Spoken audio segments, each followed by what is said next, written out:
Good morning, afternoon, and evening, everyone. Welcome back to a fresh new episode of Knock Off the Perch, a Manchester United podcast. We come ahead with a draw against City, a very drab match. All the players played well, in my opinion, but still we couldn't quite get the result that we wanted, and it was there for the taking, and yet we couldn't just cross the finishing line. What did you make of the match, Rich?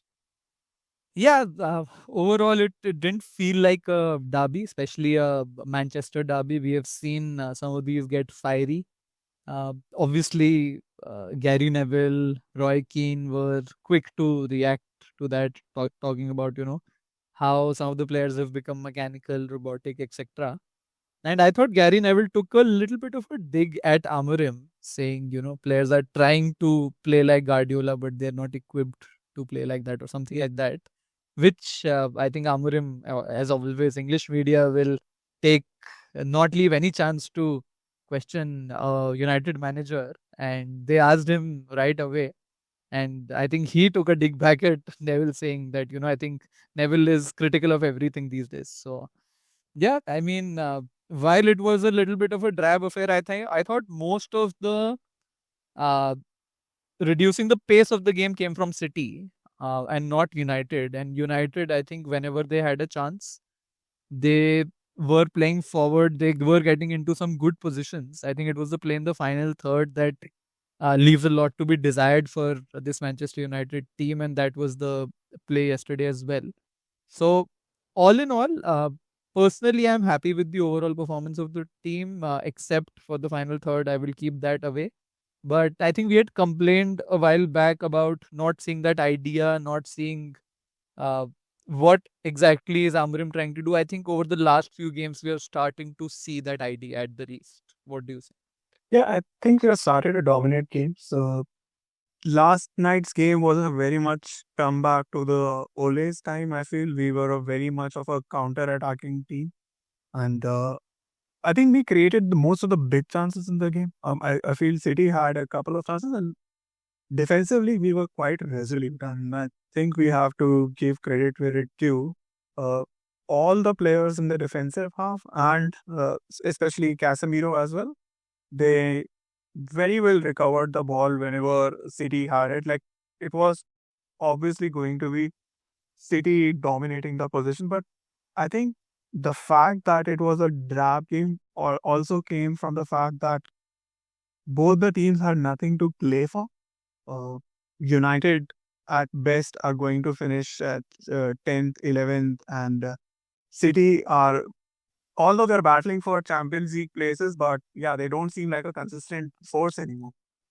Yeah, I think with regard to, I somewhat concur that they even City don't have anything to play for. This is my hot take. This is my theory that the squad and the City staff know about the verdict of the 115 or whatever 130 charges that is going to come soon, and I think there is a little bit of a realization that something's going to go down, something's going to go south, which is where I think there's probably a point deduction coming in. Even if they were to qualify for the Champions League, they may not play the Champions League and stuff like that, which is perhaps why Kevin De Bruyne is deciding to go now. He's like, I can't deal with another season and I can't not play in the Champions League. Maybe, I don't know. These are just theories in my head. But seeing a City squad that less motivated, because they didn't seem attacking at all. They didn't seem threatening Mhm. at all. I think barring one ball which fell onto Foden's feet, and one Marmoush shot which Onana saved against the Sun. I think they didn't offer anything much. So I think overall, I think in the second half, when they came in, the 10-15 minutes, they dominated the ball quite well. with a lot of sideways passing Uh, on even then. yeah, but it still felt like they came with a plan because De Bruyne was trying to be a bit more direct when they came in the second half, and it did feel like they might create something at that point. But other than that, I agree with you. I don't think there was any chance, and this was also reflective in our average positions. When we played, but this is where the substitutions made by Amorim came into play. I believe with Hoylund was dropping back again and again. You can see when Hoylund was in play, Garnacho was our most forward player. Of course, we have to give it up for Bruno, who was very consistent throughout the game. He was the man of the match for everyone yesterday. He had the most chances created. He had the most recoveries. He was making the most runs. In fact, I read a very nice tweet which said, I really hope that Bruno was at the end of the chances he was creating, and then maybe we could have up some goals. Yeah, Bruno needs to be everywhere. He needs to create those chances. He needs to be at the end of and to finish some of this. No, but he did control the pace of the game, and which is where playing him in that freer role, because he technically didn't play as that number 10 inside forward, which the Amorim system is known for, right? So I think he still is playing in that free role, but we had earlier spoken about the fact that Amorim will need to be pragmatic a little bit. I think Amorim has found a hybrid system to continue with his 3-4-2-1 formation, but be solid in these times of almost a crisis that we are in. To say that, okay, first things first, let's not concede too many chances. I think against Arsenal, we didn't concede too many chances. Against Forest, we had that one goal where Ilanga ran through the field and scored against us. Apart from that, they didn't have many chances.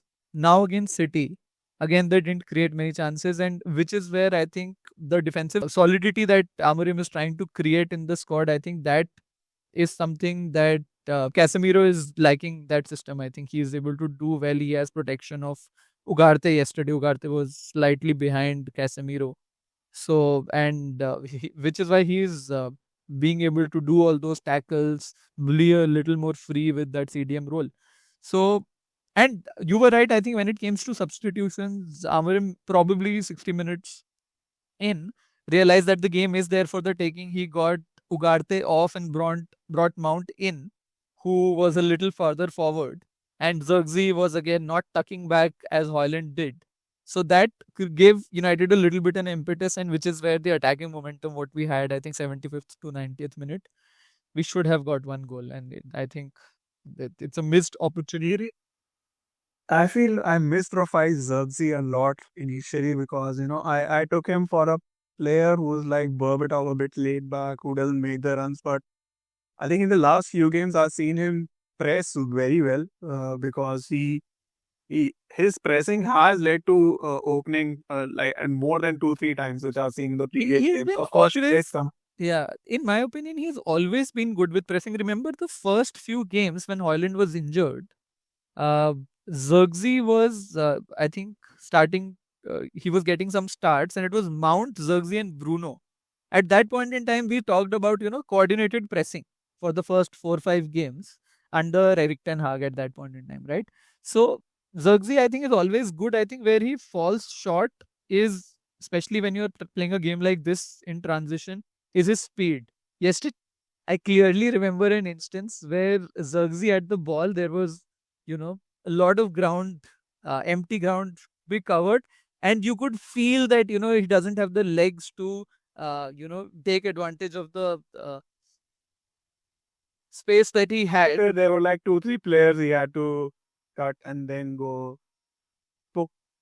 But He didn't even take them on. He just held back his run, and he almost sort of did a 360 around to see who I can pass to. Eventually played Yaruno. But yeah, that though that smart for others to join the attack rather than. yeah, when you don't have speed yourself, I think that makes sense. Yeah. So, all I'm saying is like I misprofiled him a bit, but now I'm seeing him perform to his more than what we paid for. Of course, we are not seeing the goals and assists like we'd like to see. But other than that, I think the flair that I see in Zirkzee, I don't see in many of the players that we have. Garnacho has been out of sorts recently. Uh, Dalo also tries a lot, but Yesterday, I thought Dalo was decent. I think yesterday I felt he was decent. one of Dalo or Dogu every time they mess up. If Dalo is playing well, Dogu isn't up to the mark.